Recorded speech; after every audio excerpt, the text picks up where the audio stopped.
Karelia is one of the most unusual regions in Russia. In its history, it has been a county of Novgorod, a duchy in the Swedish kingdom, and even a labor commune. This year, Karelia has become one of the top destinations for tourism in the European part of Russia. As soon as the coronavirus restrictions were eased, tourists flooded into Karelia. Probably half of my friends have been there this summer, and people choose this region for a reason. This spring I had planned to go on a camping trip to enjoy Russian nature, and I did, but in autumn. The government of the Republic of Karelia invited me for a 4-day trip. Petrozavodsk is the capital city of Karelia. The city was built on the site of an arms factory which was founded by Peter the Great in 1703. Workers started to settle around it, and soon a small settlement with a population of a few thousand people was formed here. In 1777 it was given a town status. Karelia and Petrozavodsk are very close to Finland. Locals often visit Finland, and its influence is quite strong here, including in relation to historical buildings. For example, in the center of Petrozavodsk there are quite a lot of old wooden buildings. They aren't demolished like in other regions. Of course, they had a lot of problems with demolishing, but buildings have been saved. They are looked after, cared for, and they look good. You can see the wooden architecture even in the city center. This is what we enjoy in Finnish cities too. As we know, wooden architecture is respected in Finland. We don't appreciate it in Russia. Here they call them rotten wood piles and they rather tear them down. So it's surprising that there are wooden houses in Petrozavodsk, and some of them even look good.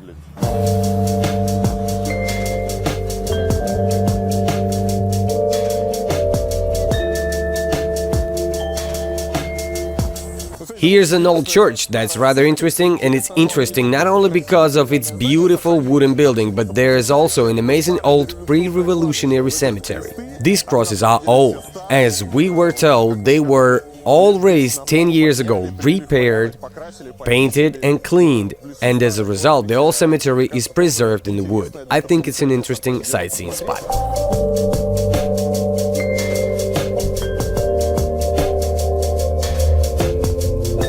Look, here we have a usual house with wooden too. Look how small and plain is this tiny house with white window frames and old roof, but it looks rather nicer than a modern block of flats just behind it. It's a sweet little house. It'd be nice if they built a proper road here. Here we have an old post boxes, another stunning old house with cool gates, cool frames. I think it's a museum. Lazarev House, a cultural heritage site.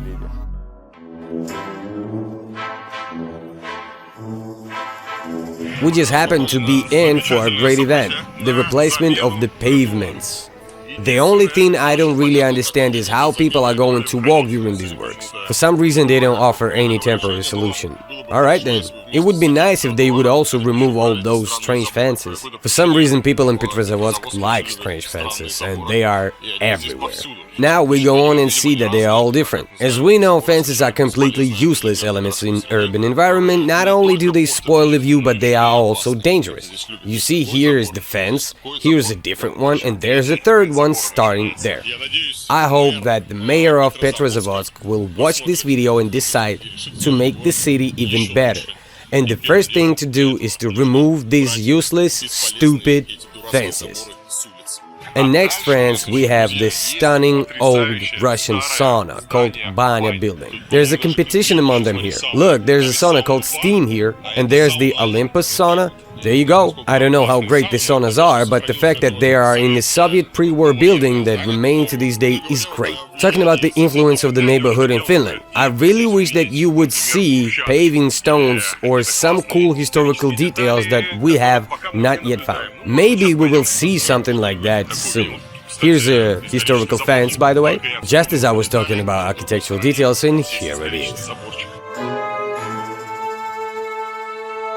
Here we are looking at an old fence. I don't know if it is a pre-war or post-war one. There's a 3-story building, but just look at this fence and all of its details. It seems that the fence over here was in bad state, so they decided to restore it in a way they're familiar with. And this is how they do it today. It's a perfect example of degradation. It's strange why they couldn't repeat a simple fence, why they had simplified it. There's an old lamppost inside here, and you don't see many like this one now. The lantern itself is new, but the construction, that's not particularly beautiful, is still an important historical detail. They are really used to be lampposts like this one before. It's a simple, inexpensive construction that are just welded angles that go up like this, thinking towards the top. Lampposts like this were put in Petrozavodsk because there was no money for the luxurious ones, which could be put in central streets of Moscow, St. Petersburg, and other cities, but here, in the courtyards, there were simpler lampposts. And the fact that it has survived is very cool.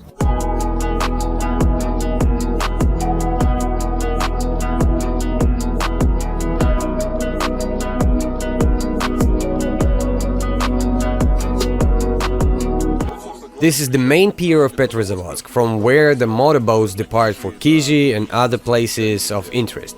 Ticket for Meteor speedboat costs $39 for adults for a round trip, and $30 one-way.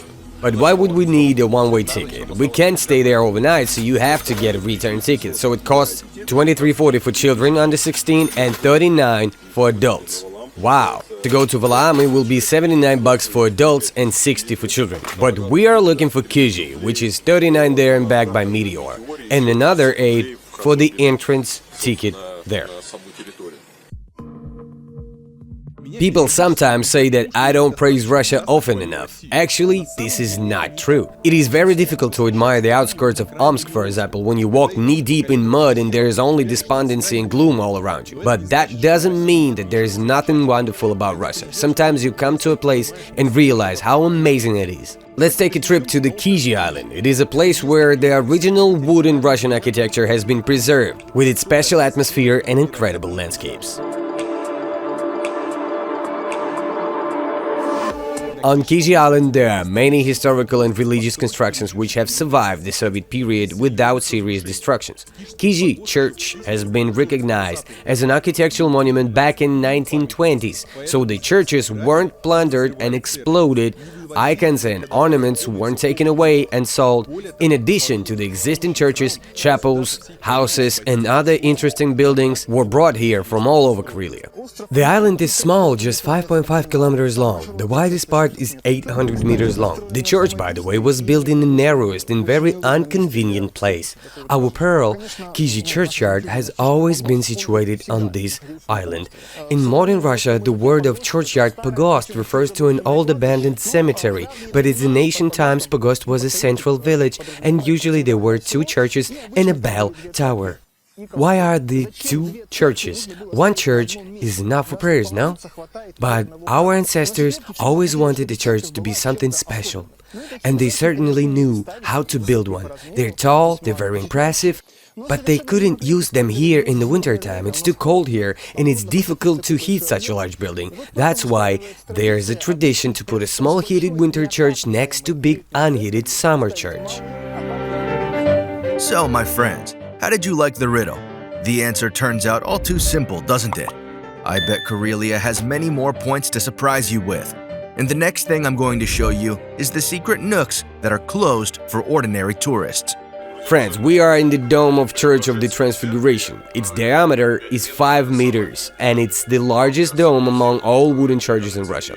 There's so much space you can live here.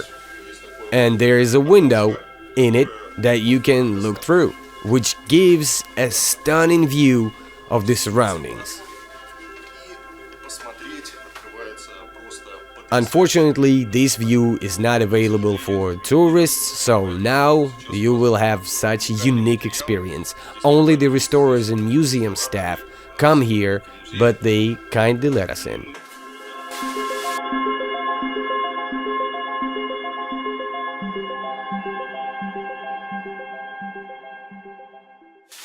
Oh, it's hard.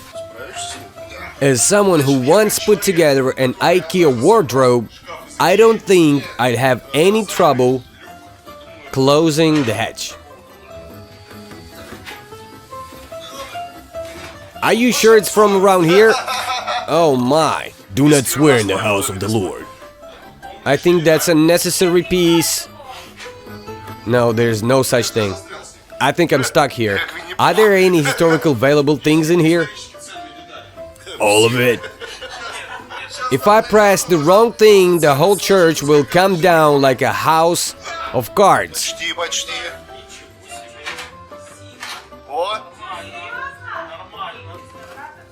Done. Historic event. I can write a manual now. This is the first time a man with crooked hands has been able to close this hatch. Friends, I'm going down an ancient ladder. It may even be from the 18th century. There's a board with semicircular holes on it, like steps. And I want to tell you that this ladder is so much more comfortable than the modern ones. It's very comfortable to walk up. They wanted to take it away to a museum, but those who work here insisted and it stayed here. There's another hatch here. We'll close it now. Switch off the lights when you leave the house. Today, Kizhi is not just a church, but a whole museum of wooden architecture. For example, here there is a peasant hut of the 19th century that was specially brought here.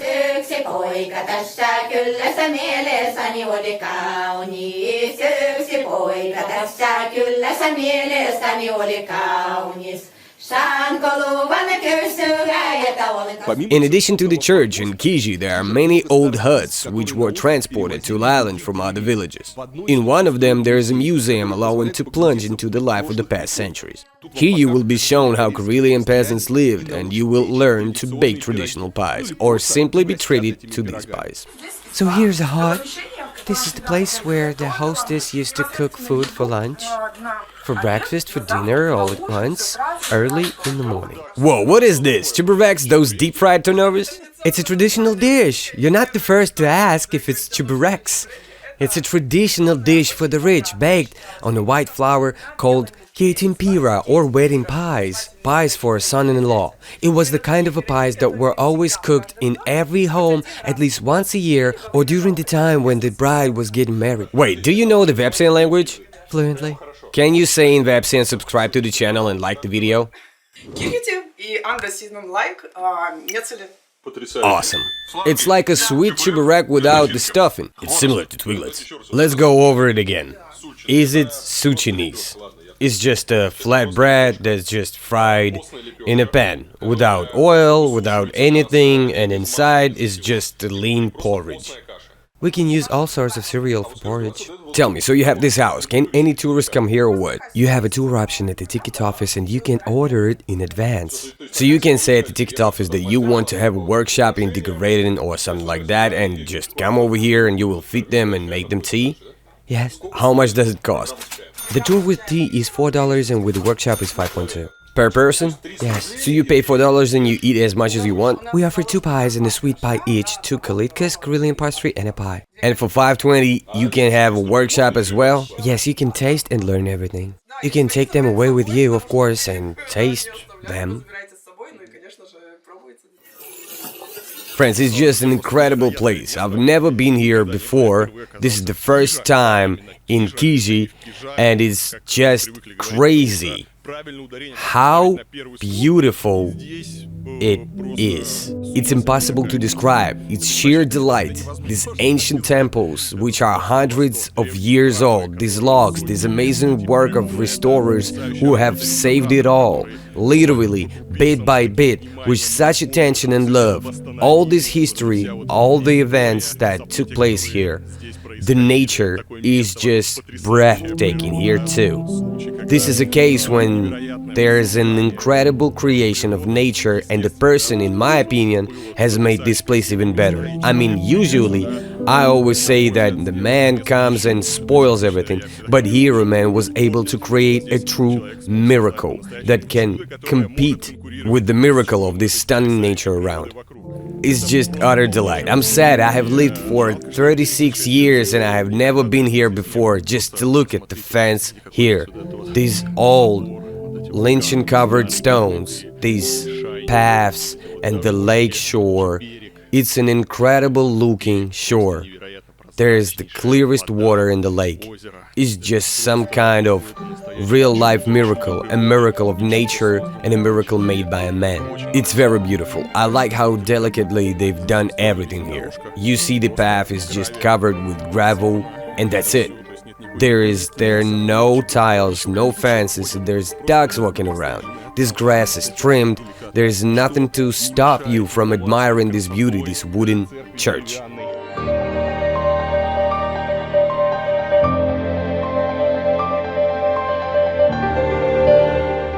My friends, do you agree that the place looks amazing? I truly recommend you to visit it. The local girl has already told you what to do next, but let me repeat it in English. Hit like and subscribe to the channel so you don't miss my next videos. I have many more miracles to show you in Karelia.